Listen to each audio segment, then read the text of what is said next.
I'm joined by two former captains in Sunny Gavaskar and Kumar Sangakkara. Kumar, one thing that we're doing here is actually comparing the World T20 figures, television figures, with the IPL figures. Do you think that's unfair? Because no matter what, nothing will compare to international cricket. And is it then a case of comparing apples with oranges? Well, I think one of the reasons it's Team India, isn't it? It's all the players playing together, representing every single Indian, in India or abroad. And I think that makes for a lot more support, a lot more loyalty. In this season, you might see from the earlier chart you had with the TV ratings, 2014 and 2016 had pretty similar ratings, and there were two years where there were World T20 cricket played, and sometimes with overkill, you can perhaps have viewers a bit tired of too much cricket, and maybe you get that lull during the first 3 to 4 weeks of IPL 2016 starting. At the same time, the team that was Chennai and the team that was Rajasthan, they've been split up, which I think is great for the tournament, because you now have two new sides that suddenly make the race a bit more interesting, and the tournament a bit more competitive than having the inevitable Chennai turn up in a semi-final or a final.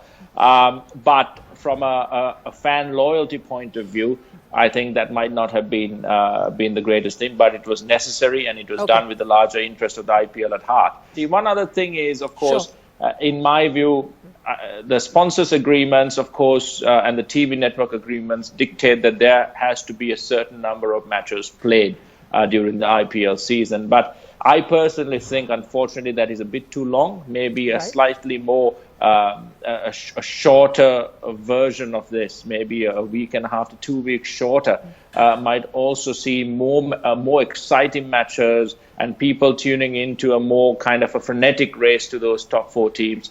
And that might help with viewership and ticket sales as well. Okay, three different points Kumar makes there, and I'll take those across to Mr. Gavaskar. Saim, firstly, he talks about loyalty. That's very interesting. Talks about those two teams. That's Chennai and Rajasthan had great loyalty, and one reason why fans are attached to a particular league is because they identify with those players. They identify with those teams. That's why interest is very high. Now we've seen, let's say, the like of MS Dhoni being with Chennai for so long, now moves to the Pune team. That's where the disconnect happens? Certainly, yes. I think you would expect from Chennai and Rajasthan, the supporters from Chennai and Rajasthan will feel disappointed that their teams are not there. But they've got used to the players who have been playing for their franchise, so they'll certainly want to watch them.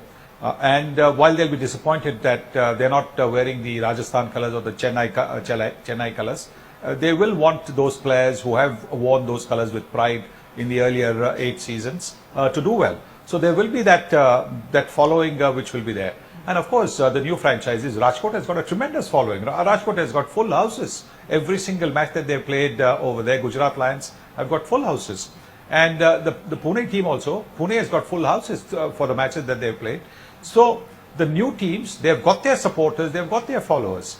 Plus, they've also got the followers of the teams that they represented earlier, before those teams were unfortunately told to stay away from this edition as well as the next edition. Okay. So that following will always be there. Okay, the other thing Kumar mentions, a shorter tournament would be a good idea to keep the viewers' interest intact? Yes, I think so. I think it will be, if you take a week off, it makes it a far more compact tournament. And for that, my honest advice would be maybe to look at weekdays to have 2 matches, but maybe not starting at 4 p.m. You start at 4 p.m. on Saturdays and Sundays, but maybe for weekdays, not every weekday, in order to cut the tournament down by maybe a week or so, maybe a week or 10 days, you can have the matches starting at 5:30 to 8:30, and then again from 9 o'clock to 12 o'clock. I know the second match will stretch out a little bit more, but in any case, today the matches are finishing at about 11:30. So another half an hour shouldn't make that much of a difference. And I know, in case, even if it overlaps just that little bit, I don't think it should matter too much.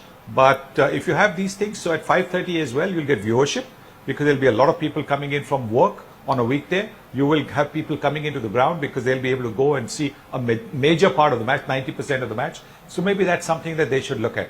Clearly, they'll have to talk to the TV networks, everybody. It's not just a decision that the IPL Governing Council on its own can take. But I think that's something that they should certainly look at. Okay, Kumar, we're trying to look at various reasons. Now, there was one that was mentioned in our report. You talk about Chennai Super Kings, Rajasthan Royals. Now, they were suspended for corruption. Do you think that could have had an impact on brand IPL as such? Many viewers would have stayed away because they may have lost faith in the league? Well, I think they've kept their faith very strongly with the players. They might have been disillusioned and a bit disheartened at the start, but I think that they've been very satisfied with the action that has been taken. The Supreme Court decision, as well as various other people who have a big say and influence in the tournament, making sure that they do everything possible to keep the game clean. And I think that has been an important step. And ever since we've had those controversies, I think the fans have stayed loyal. They've understood that the players are doing their best to stay above all of that, and the owners of all franchises and anyone connected to them have made a new recommitment to ensuring that they abide by all that is good and fair in cricket. Of course, it might have taken a toll for a while, but I don't think it's an issue anymore. But having said that, I think another thing that the franchises can do very, very well is to engage a bit more with the fans, to ensure that the loyalty of the fans is repaid a little bit more by having fan days, family days for their fans to come and meet the team, to ensure that fan and franchise player connect, stays strong and is made even stronger. Because I think as long as fans believe that this is my team, that I'm invested in this personally because I've met this person, I've been there, I've had an autograph personally by him, I've been able to shake his hand.